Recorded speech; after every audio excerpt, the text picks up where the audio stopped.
So what are some things, some lessons you have learned over the years that you want to share with our viewers, persons who will watch the replay of not only God's faithfulness, but basically lessons that you have learned as a team that kept you true to each other these 18 years and, you know, your relationship growing stronger and blazing hot. So I can I go first? You want to go first? Sure. Go ahead.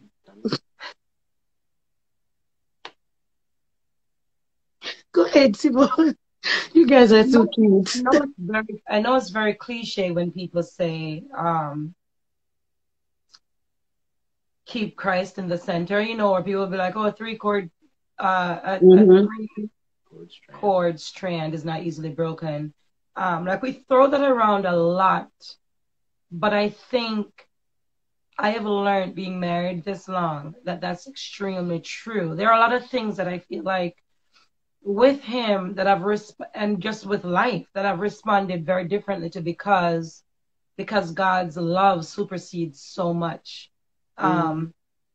Grace, growing in grace. I feel like I would say both of us have matured over the years in grace. I am not, I think I was a little spoiled when I got married, right? And if I had to talk to a girl that was raised the way I was, lots of good role models, strong father figure, and you think life revolves around you and people just need to act right.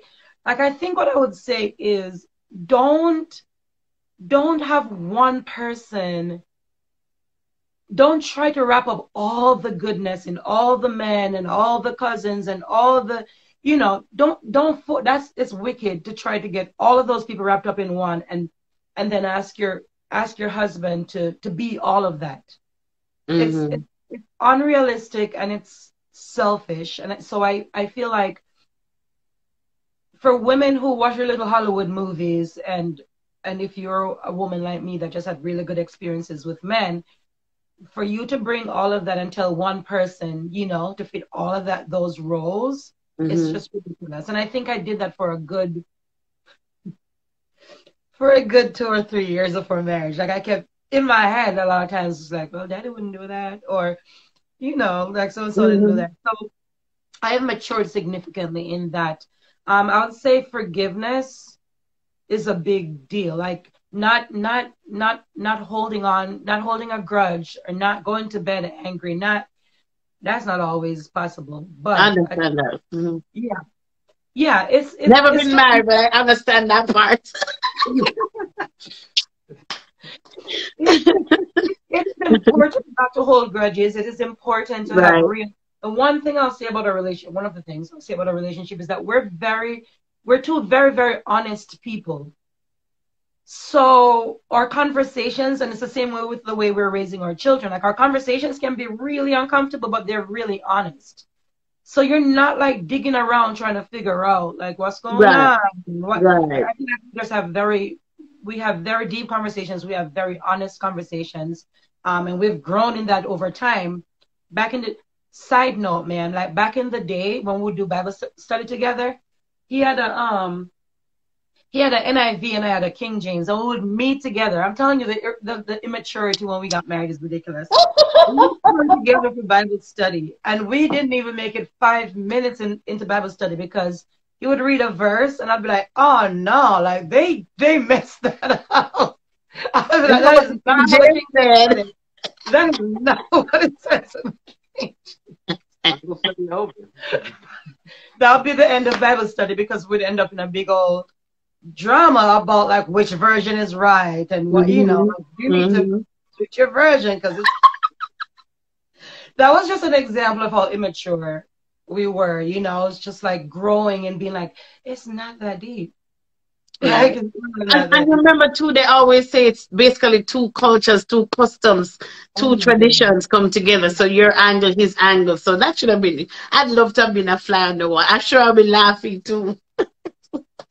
I would say, when I think about it, I think we have this idea. So nobody makes me as angry as this woman right here. Like, just knows how to, like, and it's not even, just drives me crazy, and vice versa. Like Yeah. she gets piping hot about things that I do, and it is in the beginning we would get into these just drop dead, and just to be Dragged honest, out. sometimes it still happens, but it's less and less, and I think it's easy. The easiest thing when you get into a disagreement with somebody is to point the finger at them, and like you can really like get deep in your head and just go round and round and remind remind yourself of all the things through the years that have been like anywhere near this type of scenario, all the similarities, all the time she's done this or he's done that, etc. And you can talk to friends and vent and say all of these things. But from my perspective, one of the best things that anybody could do, and where I always get to eventually, is realizing, no, because like that's the natural, your natural response is to point fingers. Like, there's a lot of reasons for that, but we don't like to look at ourselves in the mirror. Right. It's so much more comfortable to say that it's their fault and even justify your own behavior by how they act.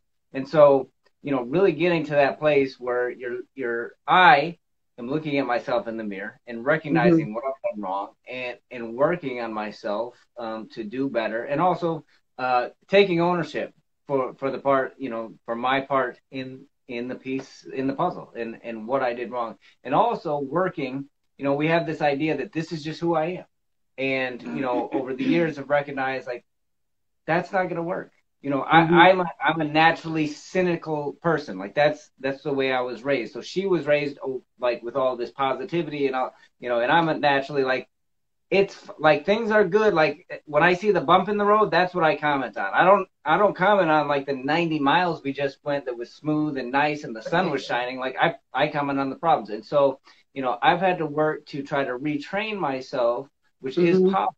But it's taking ownership. It's being mature, and I don't always get it right, but it's a constant work. And I when we're always looking at the next person, and what they could do better, we really miss an opportunity to grow personally and to love them better. Because when we're proactive, and when I'm thinking about instead of like the things that irritate me, when I think about just how to proactively love her well, like half the stuff that I'm irritated about just goes away by itself. That's because I am being who I'm supposed to be, and I'm serving her in the way that she's supposed to be served, and loving her in a way that like answers all these other problems that would present themselves.